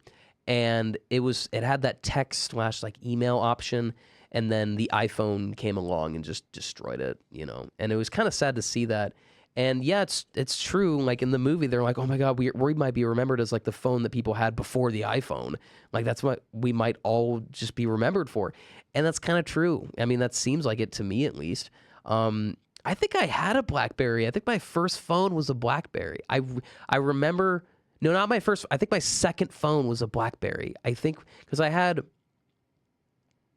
I had some kind of flip phone, slide phone when I was like in 6th grade. 7th grade, I got a different one. I don't think it was until like 8th grade that I got like my first like iPhone. At least I think. I don't really remember. But either way, man, I just kind of felt bad for him, but it's a really good, it's a really well-made biopic. I thought it was really, really good. I mean, I don't really have much to say, but I thought it was really solid. If you want a very solid, straightforward biopic telling just a really cool, dramatic retelling of history, watch Blackberry. It's really good, actually. It's actually really good. Excuse me, my lord. I'm just too sick, man, but I'm getting over it, man. I'm getting over it. What else? I guess also this week, another movie I watched was probably like the worst comedy movie I've like ever seen. Okay, it wasn't the worst. There were parts that were really funny. I wouldn't say it was unfunny. But me, of course, being the huge Bigfoot fan I am, I discovered this Bigfoot comedy movie, and and in this movie it stars Steve Zahn, and I'm a huge fan of him. If you don't know Steve Zahn, he was the guy who played Greg Heffley's dad in the Die or the Wimpy Kid movies. He's in a lot of different stuff. You would recognize him, but he's also infamously known as the guy who's in this soundbite. Probably one of my favorite sound bites, top 5. And it's this movie called Strange Wilderness, and it's all about this guy who's trying to have like a nature TV show, and that he inherits from his dad, and it's not doing super well. And out of desperation, he finds out about Bigfoot living in South America, and he thinks, oh, this is perfect. We'll go down there and we'll film Bigfoot, and that'll bring us back. And the movie's definitely really funny. There were parts of the movie where I was laughing out loud, like for sure. But the story was not good, and a lot of the characters not great. The only character I honestly liked was just Steve Zahn's character. Every other character I just didn't really care. And the movie story itself is just kind of eh. And I just didn't like it. I just was like, wow, like this feels like a chore to get through. But I wanted to finish it. I want to finish the things I start now. These days I try to just finish what I start most of the time, at least. And that was a chore to get through, I'm not going to lie. But I thought it was funny. I mean, there's a part when he's like doing the narration for the sharks, because at the end he tries to make like a shark show. And he goes, today we will be going over the animals known as sharks, or as I feel we should call them, the a-holes of the sea. And I thought that was pretty good. But that among other comedy bits in the movie, I enjoyed. And also when they discover the Bigfoot, out of just sheer shock, they just shoot it and kill it. And they try to make it look like the Bigfoot just hung himself in the cave. And I just was laughing super hard at this like really dark humor of them like showing this like quote unquote live footage of this Bigfoot who's hung himself. Meanwhile, he has like bullet holes all over his body. And I'm just like, Lord, this is dark. And it's so funny because you have them just going like, oh my God, it seems that the Bigfoot was going through extreme depression and decided to end it all. And I don't blame him. If I had to live in a dark cave by myself, I would do the same. It's just terrible, man. But I thought the movie was funny. Would I recommend it as a comedy? I just wouldn't recommend it, to be honest. It's a really not great movie. But it's funny. It's funny. I had fun at times. Yeah, those are the 4 movies I watched this week, though. 4 movies I watched this week. I guess the general stuff we can talk about. I've been just getting so into that new Bigfoot documentary coming out. The new Bigfoot documentary called Capturing Bigfoot. And this new documentary, Capturing Bigfoot, that has been debuting at film festivals in the U.S. here and there, it's huge news in the Bigfoot community. Mainly because this movie is essentially debunking the Patterson-Gimlin film. That, of course, being the famous Bigfoot footage of the Bigfoot walking across the creek and looking back at the camera. It's the one piece of quote-unquote evidence that many, if not all, Bigfoot enthusiasts point to as the undeniable proof of Bigfoot existing. Not because it's undeniably real, but but because it's never been disproven. I guess multiple times people have tried to disprove that it's real, and the closest people have ever gotten is just kind of evidence that where it looks like it's fake, but not proven to be fake still. And that there just wasn't enough there to prove that it was fake, I guess. And because of this, any kind of argument going against the existence of Bigfoot, a lot of Bigfoot enthusiasts would always point to this footage and go, yeah, even if what you're saying is right, you still can't prove this is fake. You still can't prove it. And recently, this documentary has come out. It's just been at screenings, film festivals, and I'm hoping to God they do another screening of this soon because I want to see this so bad, and it's likely that it's going to take at least a few months for it to come out on streaming because I guess that's just what happens. Like they'll screen a movie, and then you screen it at a film festival, and then you wait a few months, and then it comes out on streaming, or it comes out in the theaters, whatever. But there's at least like a few months of time between like an independent movie being shown at a screening or a film festival and it coming out on streaming. And I want to see this documentary so bad, not because it doesn't disprove it by like coming up with like new approaches to it already. It disproves it by showing unearthed footage that's apparently been in a safe for 60 years. 60 years, ever since the original film came out.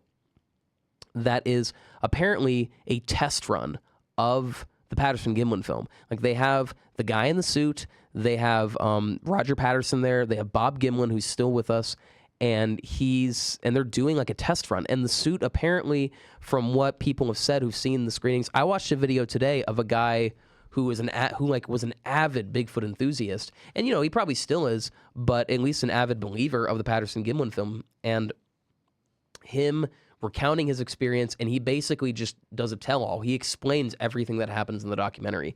And at first I thought, I shouldn't watch this. I don't want to get spoiled. I want to like sit down and take it all in. But to be honest, I was like, no, like I've never wanted to watch a movie like this bad in years. And I mean years, like to the point where I'm like desperately trying to find out any possible like concrete release date of when it's going to get streamed, and that's just not happening yet. They're still in discussions about when it's going to get released.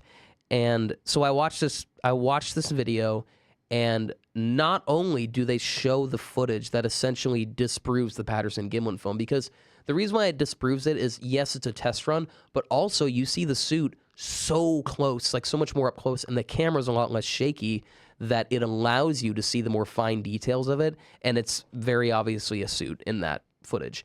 It's in a different location, but the guy who is the Bigfoot enthusiast watching it was like, yeah, I was just like, he goes, I was shocked. It was just undeniable. Like when I was watching it, my jaw just was dropped the whole time, and I just like, it was undeniable. I couldn't deny what I was seeing. I was like, it was the proof that this thing was a hoax all along. And it's pretty eventful in the history of like pop culture, I would say, obviously in the history of Bigfoot as well, because not only was the Patterson-Gimlin film seen as like the best evidence for Bigfoot existing, I would also say that it was pretty much like the major pillar that most of the arguments that stood for Bigfoot existed on. Like the reason why I find this so shocking is not because this one piece is being proven fake, it's because this is the only piece that like had anything going for it, really. Like I would argue that like, yes, there's probably something up with Bigfoot. Like there's probably something going on there. Like I don't know what it is. I don't know if an actual gorilla is in the woods. I don't know if it's an alien. I don't know if it's an interdimensional being. I don't know if it's this like highly intelligent gorilla species or if it's something else. Personally, I've always been on the side of it's not real. But if it is real, I don't know what I never was like, I don't know what this is, even if it is. If this is real, I feel like there's more to it than it just being this undiscovered species in the woods. But anyway, what was I going to say? But everything outside the Patterson-Gimlin film was pretty much just kind of like, and I bring up all the reason why I was just talking, like rambling, going off on that is also like, yeah, I'm sure there's something to it, mainly because there's so many like quote unquote eyewitnesses, so many like accounts of it, to the point where it makes me raise an eyebrow and be like, okay, yeah, probably a lot of this is bears, but at the same time, there is a lot of stuff going for this where I feel like there's something here. Maybe it's not a Bigfoot. Maybe it's some other form of phenomenon. I don't know. But I feel like if it's not a Bigfoot in whatever form it would be, then maybe there's something else to this. But I don't know. Anyways, I'm saying all this to say that even that isn't like super reliable, obviously. Like, all you have now, like the Patterson-Gimlin film has been essentially like, it's been proven to be fake now. And the fact that like outside of that, there's really no good evidence anywhere. Like, and I mean anywhere. Like all you have are like blurry videos, eyewitness accounts, and like casts of footprints.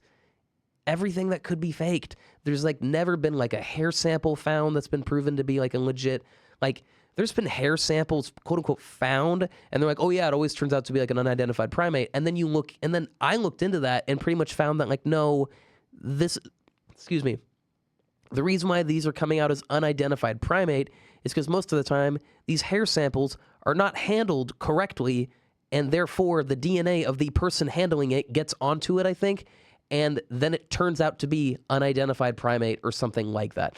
Like, it's not super reliable. So there's never been like a body discovered. We've never had a video of them up close. There's never been like solid hair, there's nothing. And to me, what makes this so jarring, for me at least, is not only am I shocked that this is not real because I felt like it had so much going for it. I was talking about it last week where the images of like it up close with its face and the frame of its foot being lifted up towards the camera, those are the frames that made me go, I don't know, man, this could be real. I feel so shocked and jarred by it because there's a part of me that's going, why was I so stupid to think that this could have been real in the first place? You know, I mean, I never firmly was like, it's real, but I remember I commented on that guy's video today, and I said it very simply, just saying, you know, the truth is, my whole life, I wanted this to be real. And it's true. Like, Bigfoot is something I've been so interested in my whole life because I think it's cool. But the fact that there was just barely enough, like the Patterson-Gimlin film, and then like quote unquote eyewitnesses and like just stuff like that. There was like barely enough stuff of the Patterson-Gimlin film, the Freeman footage, eyewitness accounts, like kind of deep history with Bigfoot, all this. There was just barely enough there to be like, okay, I'm not saying it is real, but there's something to this. That made me so fascinated with it and desperately wanted it to be real. And to the point where, like, part of me, I guess, low-key believed in it without even really realizing it. And, you know, the reason why I'm so shocked and jarring about it and feel so jarred is there's a part of me that just goes like, yeah, like, why did I ever think there was any remote possibility of this? Like, all we had as a community, the Bigfoot community, was this one grainy piece of footage from the 60s that honestly looks fake, dude. It's freaking fake as hell. Like, I watched it again recently and was like, yeah, why did this convince anyone? This is so obviously fake. Like, dude, there were times where I would just think to myself and just think, man, like, how? Like, I just look in the mirror and I have one word to call myself. Idiot! Because I'm just like, man, it's so obviously fake. And I feel sad about it. The Patterson-Gimlin film has been officially debunked. Like, it's not real. It's a hoax. And anyways, so the comments I wrote on the YouTube channel was, I always wanted this to be real, but there was always a little voice in my head telling me, are you sure it's just not a guy in a suit? You know, and that's true. Like, whenever I would watch the Patterson-Gimlin film, most of me was like trying to like look for anything that would point to it being real because I just wanted it to be real. And anyways, the YouTuber goes into it, the whole thing that happens in the film, and you're probably wondering, well, why wasn't the footage unearthed? And it was purely because the people involved with the making of it were making so much money off of it. Because when you look at the Patterson-Gimlin film, everyone's seen like at least a glimpse of it. Everyone can recognize it. And it's on, like, it was on so many National Geographic documentaries and just documentaries in general. You know, it's an iconic piece of pop culture. Like, it's on t-shirts and posters and everything everywhere. You know, speaking of that, relatively recently, I almost bought a poster of the Patterson-Gimlin film because I just wanted it on my wall. The famous frame of the guy in a suit, I guess now, looking at the camera, I thought it looked really cool. And me at the time, hoping that was an actual Bigfoot, I just wanted that on my wall, and I thought it was cool. And now I'm really glad I didn't buy it, because I'm just like, man, if that was on my wall now, I'd be like, why did I waste like $30 on this? I guess it wouldn't have been a waste if it brought me joy, because it would have brought me joy. But anyways, he goes into that, and he goes, yeah, the documentary goes into why the people involved and the families of the people involved didn't, do anything with this. Like, they didn't come clean, and it's because simply, like, they were making, like, so much money off of it. Like, it's a pop culture icon. Like, it's on T-shirts, posters, bumper stickers. Like, even just, like, the image of, like, the Bigfoot doing that famous, like, pose, like, when it turns to the camera, that's iconic, dude. Like, that is the image of Bigfoot right there. And because of that, apparently, when the film first came out, from them touring the film around the country and showing the footage everywhere, they made supposedly $600,000 the first time they were touring, after they finished a tour of the country, which in today's money I think was at least a few $1 million, I read, which is crazy. And I believe that Roger Patterson's wife, pretty much the Patterson-Gimlin film was like her nest egg. That's what she called it. It was this thing that gave her, I think, thousands of dollars a week is what she's been making from that film for decades. And the kind of, I guess, main subject of the movie is Clint, I believe his name is, Clint Patterson, the son of Roger Patterson. And he says he's known about it pretty much forever, that it's fake. And the whole reason why he wanted to come clean about it. I forget his motivations why, but I think it's even if it's just a moral reason, that's fair, because you're fooling all these people, these people like me that desperately wanted this thing to be real. And the people that I feel so bad for are the people that have dedicated their lives to this, like people that are quote unquote Bigfoot experts, and people who spend their lives searching for Bigfoot. And I mean, honestly, the fact that this thing isn't real has really just brought me to the conclusion that, the reason why, the fact that this footage is no longer real, there's nowhere else for me to look and think, yeah, well, there's something going on here. It's well, I'm starting to realize that everything else that compelled me to make me think Bigfoot was real was kind of built on this film here. Because, yeah, I could say, well, there's so many eyewitness reports. There's, Native American accounts of them. There's historical accounts of people seeing hairy men in the woods and blah, blah, blah, blah, blah. There's a lot of this stuff. I get it. But none of that is concrete. The only thing that was, semi-concrete was the Patterson-Gimlin film. And, again, it wasn't because it looked undeniably real. It more just looked convincing enough and had enough going for it where you couldn't prove it was fake. And so because of that, I wanted it to be real so bad because of it. But it all just comes from me. It comes from me being a little kid when I was 10, probably, or 9, probably 9 or 10 years old, first reading about Bigfoot and wanting it to be real more than anything. And ever since then, I wanted it to be real. And just to me, just the idea of seeing one of these things in the woods, would make me just go crazy. And, maybe there is something to it. I mean, it's just one part of the Bigfoot legendarium, or a Bigfoot kind of evidence pile. But honestly, I'm just going to say it, man. If Bigfoot exists despite this thing being fake, I don't think it's a living animal. It's not. There's so much more to it. And I'm one of those people, and this may sound a little kooky, but I'm one of those people that believes the boundaries to our reality are permeable. They're not completely solid.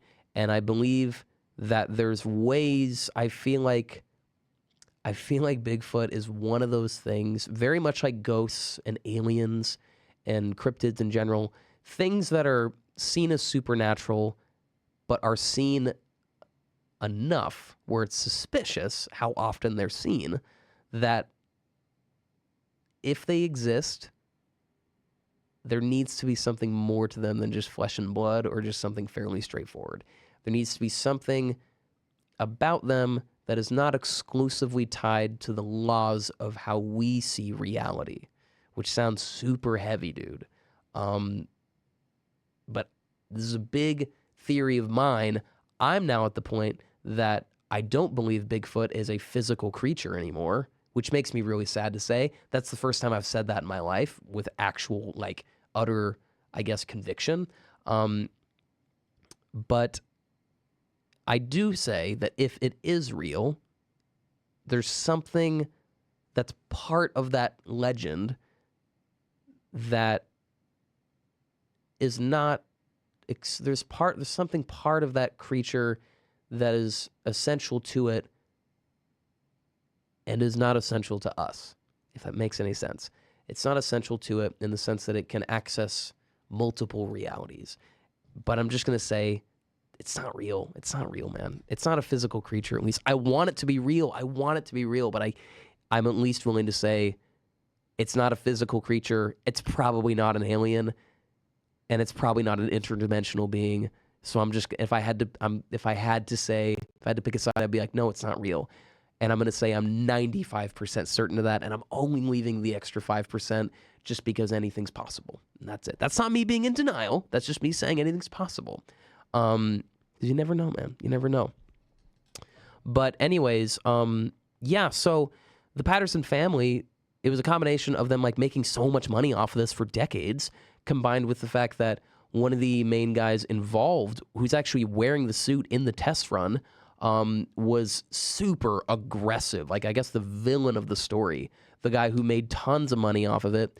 And he, I think, he would give like death threats to people if they were going to come forward and say it was fake. He was also known for, like, you know, beating, beating his sister and stuff whenever she would talk about like coming forward and just stuff like that. Just everybody involved was fearful of coming forward about this because they were like, okay, if I come forward about this, I'm either going to get whacked by this like crazy rich guy who says he's going to do it, and or the family's going to lose our fortune. And, you know, that's just, it's sad. It's sad. And I can understand why that is. But I will say at the same time, like, I just, there's part of me that's just like, okay, I understand that, but like, I feel like you fooled so many people for like decades, man. I think about people like Jeff Meldrum, rest in peace, the cryptozoologist and primatologist, who is notoriously known as like, he's one of like the biggest like figures in the Bigfoot community. He was one of the few like academically decorated people, like actual like professor in primates, in like primatology, and I believe like biology as well. And he was one of the few like actual like guys with academic credentials who were big proponents of the existence of Bigfoot. And this guy dedicated, like, I wouldn't say he dedicated his whole life to it, but like huge part of it though. And apparently he's in the documentary and they show him the footage of the test run in real time. And apparently he starts to like tear up while watching it. And I don't blame him. I feel so bad for him, dude. Like, this guy spent his whole life searching for Bigfoot and was spending his whole life utterly convinced that this footage was real. And now it's not. And this footage is like, at least like the biggest part of like the quote unquote evidence for Bigfoot. And, you know, me personally, I'm just really sad that it's not real. And I'm going to watch the movie for itself. But also, I will say, what's the most sad for me is, you know, I talked about the people being affected by this and spending their whole lives into this and, you know, being just coerced and lied to this whole time. And the result of it is the guy, I forget his name, I believe his name is Greg. He's involved with the film, and he was able to obtain audio recordings and interviews of not just Roger Patterson, but the other guy, I just forget his name, who was wearing the suit in the test run and was heavily involved with the hoax, and Bob Gimlin, because the other guy who was filming the footage as well, I believe he was holding the camera, but Roger Patterson was in charge of the expedition to find Bigfoot, and that's Bob Gimlin, who's still with us today. He has audio recordings and interviews of them basically like talking about, oh yeah, like it's not real, it's a hoax. Like we just did this to like make money. And that guy would bring those to Bigfoot conventions along with, I think he would, I'm not sure if he brought the video footage, but he would bring the audio recordings at least. And oh no, here's what he would do. According to the video I watched today, this guy would bring these audio recordings, and he would bring actual like evidence to support that like it's fake. And I'm guessing the evidence he brought with him was, you know, the fact that Roger Patterson was a known con man. He purchased the camera for the Patterson-Gimlin film with a fake check and got arrested for it. And just all this other stuff adding up. Also, Bob Hieronymus, who claimed to have worn the suit in the actual film itself. And he took a lie detector test, and he passed it.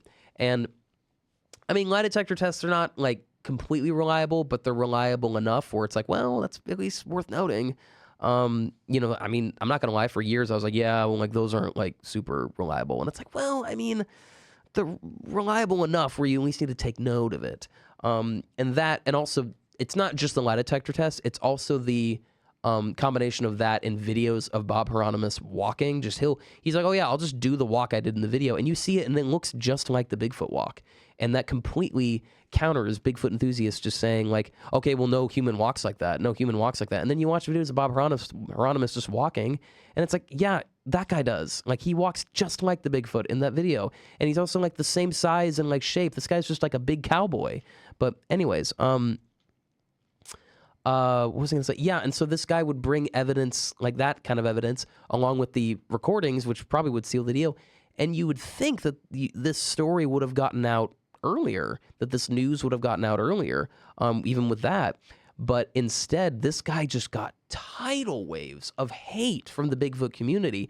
People just in utter denial, just being like, nope, you're full of crap. This is such bull, like this is such, you know, you're stupid. And people would even like harass his family. Some people sent him like, I think, death threats and all this stuff. And this guy was being like, no, you guys have been fooled for decades. Like, this is not good. This is not good. And really the only reception he got from the Bigfoot was just, from the Bigfoot community, was just choruses of, you know. That's just me trying to brighten it up. I feel like I'm getting too serious right now. But anyways, it's just sad, man. It's sad. It's sad, dude. And the recordings, I believe, are used in the documentary, and we get interviews of Roger Patterson's wife. We get interviews of Bob Hieronymus, of Clint Patterson, and we even see Bob Gimlin. And apparently Bob Gimlin agrees to kind of, you know, come forward and just like, you know, confess, but he doesn't actually do it in an interview. I think it's just only heard in audio when Bob Hieronymus talks to him.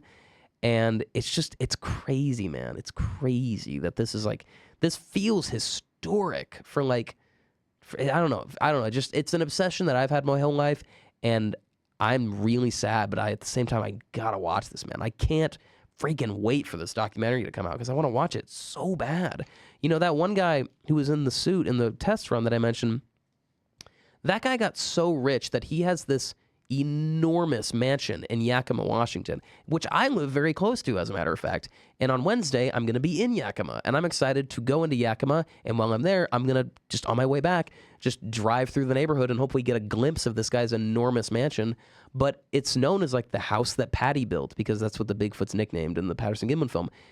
She's nicknamed Patty. And anyway, this guy has this just massive house, and it's all thanks to Patterson-Gimlin film from like, and you know, that's why this documentary has never been really, and there's even parts of this documentary where interviews are like deliberately shut down and like pushed away.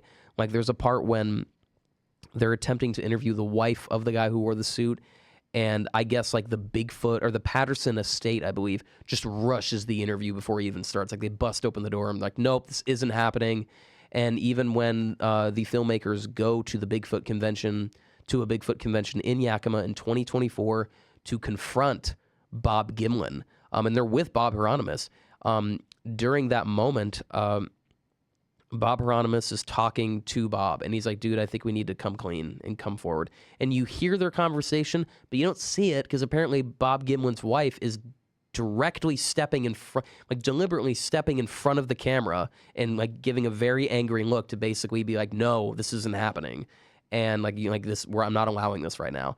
And it's just, so you see, it's the combination of people making so much money with it combined with the fact of like, and that comes with them being like, because, people are people. It's just like, human nature. They were just like, no, we're going to stick with this. Like, we're making bank, dude. We made like the equivalent of like millions of dollars when this movie first came out.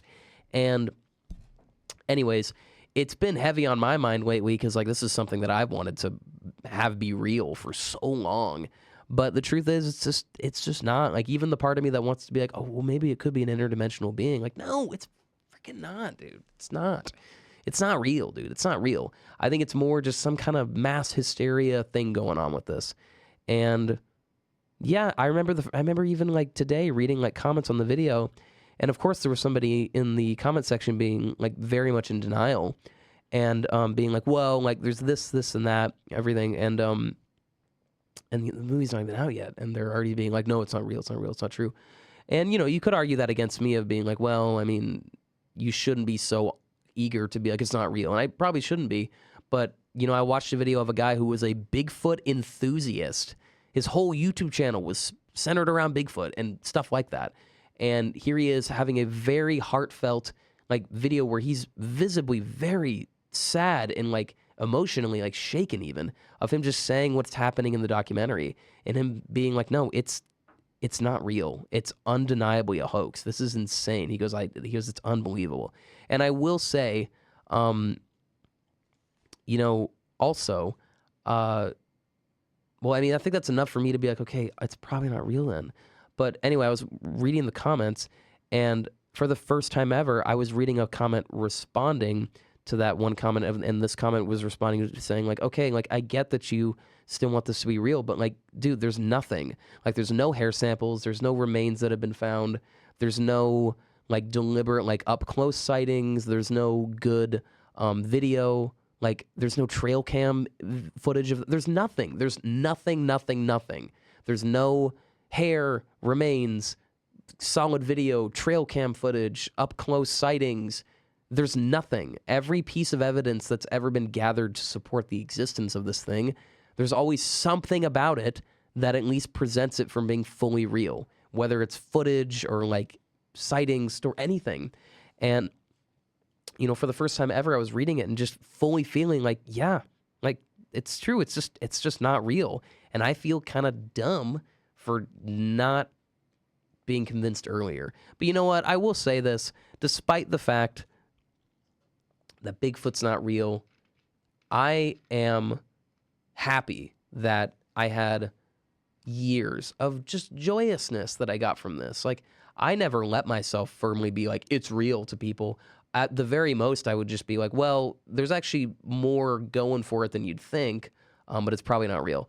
But either way, I wanted it to be real, but as a result, I got so much joy out of like watching documentaries, reading about sightings and eyewitness reports and like all this stuff. I got so much joy out of it. And even the times like when I was in high school or when I was like 20 and I would go into the woods with friends and we'd look for Sasquatch. I did that one time with a friend, and then in high school we would just go into like I grew up in a small town in Washington, so the woods and mountains were everywhere around us. So we would often on weekends just kind of hike or explore the woods or whatever, like walk down logging roads and the whole thing. And during those times, I would always just be looking for Bigfoot. And I remember there were times when we would be walking and it'd be like 2 a.m, and me and my buddies, we would just be walking down like logging roads in the middle of the night, and we'd be talking about Bigfoot, and we'd all would just be thinking to ourselves and talking about it and just being like, man, like what if there's Bigfoot? What if there is around here somewhere? And as somber or just as sad as I am about it, I'm just happy that I had years of joyousness from it, man, and years of just like that childlike feeling of like, what if it's real? What if it's out there? And that day is probably not going to come where it will be proven to be out there, but because it's probably not going to happen. There's part of me that's still holding on to it a little bit, but anyways, it's a sad day, but at the same time, you know what? I'm just happy that I got years of just joyousness from it, man. So much joyousness. But I do feel bad for the people that have dedicated their lives to it. But anyways, yeah, pretty sad stuff. But that's pretty much the show this week. Pretty sad. And I didn't mean to end it on such a sad note. You know, I got a few minutes. I'll bring it up a little bit. You know what? In the words of Tommy Wiseau, that's life. That's what happens, man. And you know what? As fun as the story of the, I don't think any of us Bigfoot believers should regret at all being into this, because it was a good time. What a story, Mark. That's what I would say. What a story, man. It was a fun time. It was a fun ride. And you know what? It was pretty good. And I'm still going to make my Bigfoot horror movie one day where I adapt the story of Ape Canyon. I'm still going to do that. And it's still going to be freaking awesome. This is freaking awesome. Still going to be there, man. Still going to be there. Sure, yeah, it totally sucks. But you know what? At the end of the day, that's life. And you know what? On the worst days of life, you just got to look it straight in the face and just say, suck it! And keep going, man. That's all I got to say. But yeah, dude, it's tough. But hey, man, it's a cool subject. It's fun to read about. And, yeah. Anyways, well, I guess that leads into my advice for this week. You know what, dude? You just got to keep moving in life. You got to just keep moving. And especially through the tough times, man. Especially through the tough times. For all Bigfoot enthusiasts out there that are emotionally shattered, and understandably so, by this, just keep going, man. Keep going. You know, maybe you shouldn't, look for Bigfoot anymore, but you know what? You can still do something with that. I mean, I would look back on it if it was a time where you were joyous with it and you had fun and it was happy times that it brought to you, then it was not a waste of time. 100% no. Because at the end of the day, that's all us humans are looking for in life. We just want to feel that sense of joy and happiness and fulfillment and all that. That's all we want to feel. And the truth is, dude, if that's what was brought to you by that, if you were brought that, then it wasn't a waste of time. You've just found a way to get there, and that's perfect.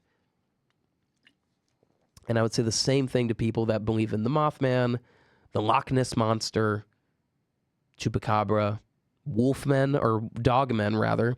All that stuff, dude. All that stuff. And it sure is cool to read about. Even if it's not real, it sure is cool to read about. And I'll end it with that. And yeah, man, whether it's good times or bad times, make the most of it. It's the best piece of advice I've ever been given. And it's another way I feel of saying just like adapt. But I think there's a difference between adapting for comfort and adapting to thrive. And always adapt to thrive. I would say that. Whether it's good times or bad times, make the most of it. And what I mean by that is adapt to thrive. Look at what you can use and take and utilize and, whatever to make the most of things. And you can totally do it. So, you know what, man? I would say if you're in the position of, Bigfoot kind of not being real, don't be disheartened, man. Adapt to it and thrive with it. That's the best you can do. And it's the route I feel is worth taking. So make the most of things, or in other words, adapt to thrive. But I hope you enjoyed the show this week, and next week we'll be back at it again. My friend Taylor will be back on the show next week. We're going to do another episode, and we're just going to ramble about, the stuff I already ramble about. We'll ramble about sci-fi, horror, fantasy, just whatever. And it'll be a good time. Hope you're here next week to listen. Also, check me out. Check the podcast out on Instagram under Vicky's Dungeon, no caps, no spaces. And I'm also on TikTok with, I believe, the same name.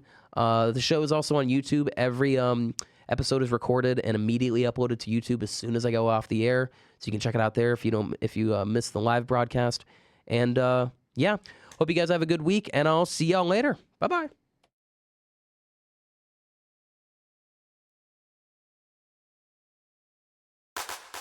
Give Central is a 24-hour fundraiser meant to support various CW programs on campus.